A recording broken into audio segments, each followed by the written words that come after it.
welcome, man. Kick your feet up, fool. It's your favorite little hideout. It's the bonus room. Yeah. Sliding in on a Sunday. 615 on the chain, that's the code. Parlay slip on the table. Got the juice, he be cracking that load. Talk spread what he like today. Underdogs when the line look wrong. He breaks stats like he break bread. Turn a long shot straight to a theme song. Welcome to the bonus room, where the real ones talking, the lines get tuned. 615 bullets layer in the boom. Turn a small stack up in a big back room. Welcome to the bonus room. With your best slip down, let the host come through. If you're looking for a play, this your proof. When he say lock in, better trust that move. Call in what spread on that. He reply, slow down, let it breathe. Break tape every angle. He don't chase, he just plant good seeds. Talk cash, talk bad beats. Laugh hard about the ones that slip. Then he hit with a late night lean. Whole chat going crazy when the pick get flipped. Oh yeah. Welcome to the bonus room, where the real ones talking, the lines get tuned. 615 bullets layer in the boom. Turn a small stack up in a big back room. Welcome to the bonus room. With your best slip down, let the host come through. If you rhyme with the play, that's the crew. When he say lock in, better trust that move. Hit that shake and feel that vibe. Feel that. What up, y'all? Welcome. Come in, rest your feet, sit on down. Welcome to the 615 Parlay Slayer Show, aka the Bonus Room Podcast. Of course, I am your host, as always, 615 Parlay Slayer. Do me a favor before you get too comfortable down at the bottom. Please like and subscribe so you will get all videos. Also, got something new for you up there at the top left-hand side, maybe your right. If you could, please, got a QR code for you. I'm doing big things out here for y'all, making sure y'all can get the show any means necessary. Once again, I appreciate y'all for joining in. I'm not going to hold y'all too much longer. Man, I got some news. For y'all, man. Let's see. So the first bit of news we got is some breaking news. Tiger Woods, on a serious note, has decided to step away from golf and get treatment for his mental health. Mental health is huge for me. I am Tiger Woods for what he's doing. We love Tiger. Tiger made us fall in love with golf, especially for me and African Americans here. There really wasn't a lot of representation of us in golf. We appreciate Tiger for what he's done for the game. When you're not right, you're not right. And he said he's not right. He's going to get help. I hope that he does get the help that he needs and he can come back to the Tiger of old. I know he's had a lot of back surgery. So as far as being the number one golfer in the world, I think those days are gone. But man, we just want, man, our legends are getting old, but we want to see them be healthy. We want to see them get right. And man, Tiger, do what you got to do, man. Your son is coming up. He looks like he's going to be a hell of a golfer, man. So do what you got to do, man, and stick around. We want to see some more Tiger. Moving on, man, a bit of NBA news. Also on the series, no Jaden Ivey, former Bulls guard, recently was released for his anti-gay comments. He also called out Stephen Curry on looked like it was a live stream from his car. Yeah, they released him from his contract. When you look at that, people have asked me for my opinion about it. It's kind of hard to say. This seemed like it was more of a religious thing, more than a personal thing, which, I really don't want to delve into. I don't know why he made the video that he made, but he's standing on it. He's not apologizing for it. And you got to commend somebody who's strong in what they stay in and what they pray in. Did the NBA do right?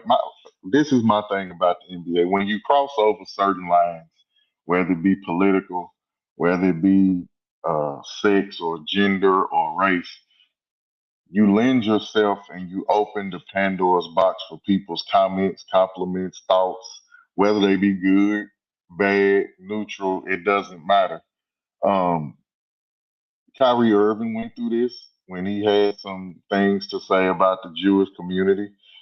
They made him do a lot of things before they traded him to the Brooklyn Nets, eventually trading him to the Dallas. But it's a slope. It's a tough slope. I really don't know. What I will do is ask you, how would you go about doing it if your job, which most of us have jobs, management and things, rules, regulations we have no control over, would you stand on business enough to go live? and with your thoughts and your feelings, even if it jeopardized your job. Um, Comment, man. Let me know how you feel about that. I don't know if this is the end of Jay Ivey's career. Hopefully not. Jay Ivey is a pretty good player. He's very serviceable. He's not an all-star or Hall of Famer, nothing like that. But you hate to see somebody's career end, Colin Kaepernick, because of what they believe in, whether it's biblical or personal. So, yeah, we'll leave that at that. Finally, man, on some crazy news. Current UConn head coach Dan Hurley, who I believe is the best coach in college basketball right now, they just had a crazy game with Duke. If you didn't see the ending of that game, Duke was up by 19 in the first half that I seen. They came back, crazy comeback late in the game. Duke inbounds the ball. They trying to get the ball past the front court or the back court, excuse me. The ball gets deflected, ends up in the UConn player hand, and he swishes the bitch. Like he swishes it from like 30 feet. Great game. Wonderful game. One of the classic games ever. UConn advances to the Final Four. Dan Hurley, he's a hothead. He's a crash out, bro. Everybody knows that. He's overly energetic, I think. Me personally, if you didn't see what he did, he was over there high fiving, chilling with his team, celebrating as he should. Ref walks over. I don't know if he was going to the monitor or not. Dan Hurley decides to not necessarily head bump him, but go head to head with the ref. That could have cost you the game. Showing up a ref, they could tee you for that at any moment. Dan Hurley said he thought the ref was looking for a chest bump in his interview today. When have you ever seen a referee chest bump during a game? Referees have to be impartial. When have you ever seen anything like that go on in a game? If you have, that referee probably wouldn't be able to referee again. As in such, this referee uh, will not be able to be a referee in the Final Four. So that's a slippery slope. Dan Hurley, you'll probably never see this podcast, this episode, where you playing a dangerous game. When you cross that line with those refs, you left that at the discretion of the referee. If he teed you up, it's nothing that we could have said to where we would have been like the ref is wrong. Like you showed him up. You got in his face. Luckily, he didn't. I guess he understood the game at the moment. UConn, they move on. They'll play Illinois this weekend. I'll get more into the Final Four. Probably this week, I'll do another bonus room podcast. We'll see how it goes.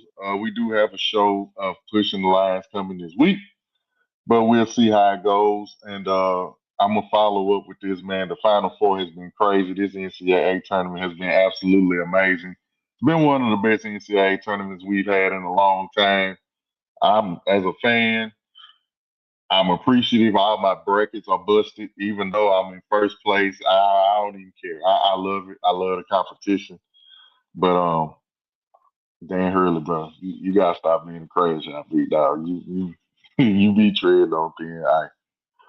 But we on into the hot topic of the day. Basketball world today.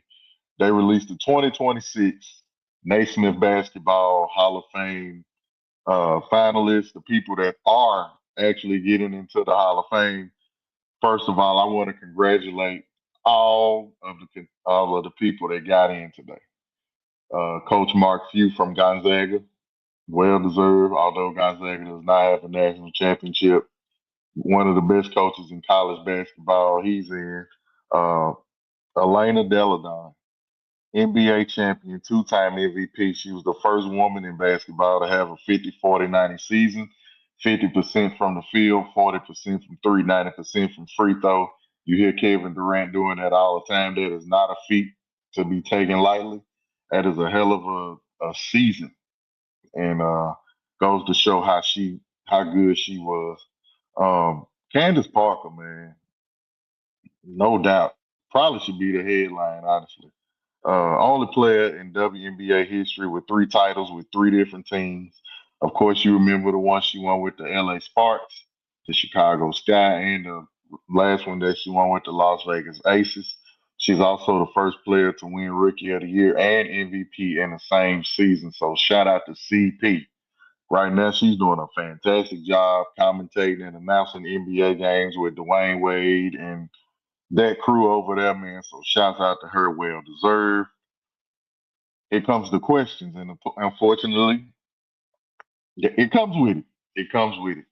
Amari Stoudemire, 14-year career, six-time All-Star, five-time All-NBA, 2003 Rookie of the Year. Uh, Missed a lot of games in his career, man, especially when he had the arthroscopic knee surgery. He never was really the same after that. He left Phoenix. He also had a detached retina that he finished his career with the Knicks. He wore goggles. Um, Him and Carmelo, I remember them teaming up in New York, man, and they could never get over the hump. They could never get over the hump, man. But I remember Amari Stoudemire on that crazy Phoenix team that got to the conference finals, man. Him and Steve Nash, Sean Marion. I think Quentin Richardson was on that team. I think Joe Johnson, early Joe Johnson, was on that team. Rajah Bell, those guys, man. They gave the Lakers, the Spurs, they gave them all hell. It was a great team. Amari Stoudemire would come down dunking on people. I'm sure y'all remember the dunk on Ola with Candy, man. He had a hell of a career. Was he first ballot? I guess he was. So congrats to Stan on a hell of a career. You're going into the Hall of Fame. The one that caused the most that I seen today that was trending the most, that caused the most uproar was the current head coach of the Bucks, Glenn Doc Rivers. So if you look at Doc Rivers' career, he was a one-time All-Star. That was 1988. If I'm not mistaken, they was in Chicago the year Michael Jordan scored 40, won the MVP. Uh, Rob Dominique Wilkins of that dunk contest too, but we ain't gonna get into that.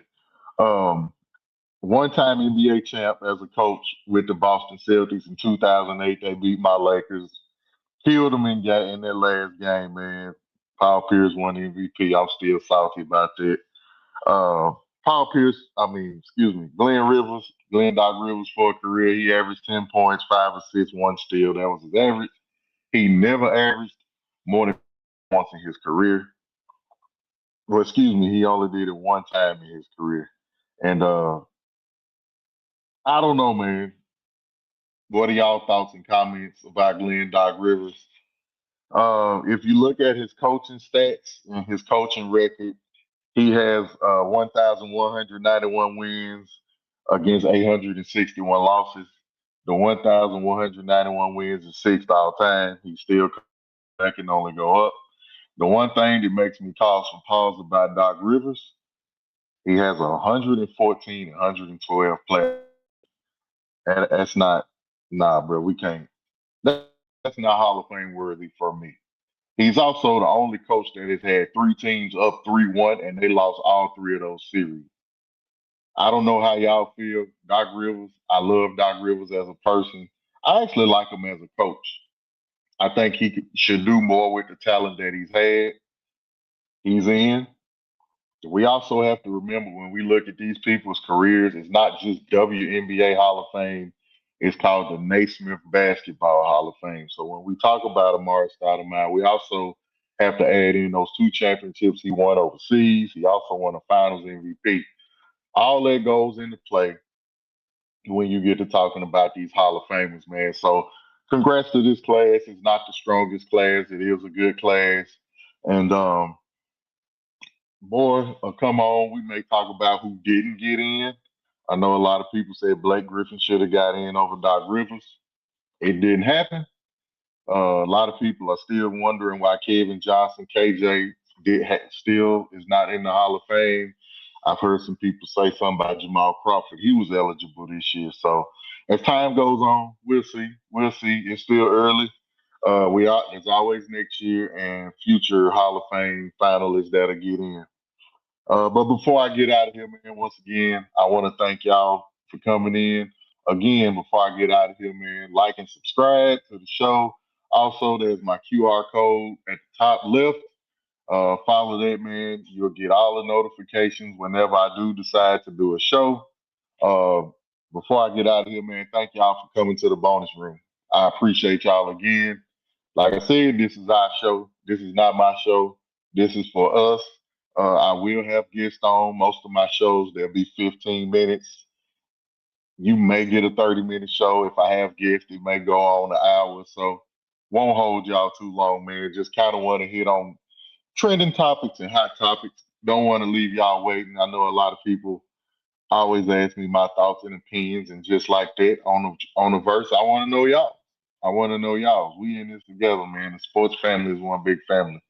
But man, I appreciate y'all tuning in. I'm 615 Parlay Flair. I will see y'all next time. Peace.